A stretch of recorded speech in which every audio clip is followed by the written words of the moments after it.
had a few meetings before we could come. I want to congratulate you for now becoming the official candidate for the party called ODM. And this is a very large family, my brother. It is a very large family. From the coast, you have seen the leadership from the coast. The leaders from Turkana will be here to campaign for you. It is a big, big family. And you belong to all of us now.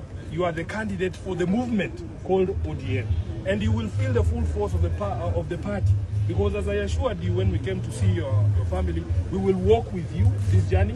It is a difficult journey, but with all these friends here, including Masai Moja is here, I don't think there is anything that will be difficult. So when you sit down to plan your campaign, know that these resources, the entire resources of the party, these are the resources of the party, are available for you. If there is a village somewhere with Masai speaking people, let's send Ledama there to speak to them in their language. If there are Luyas somewhere, send Osotsi and me there to speak in their language.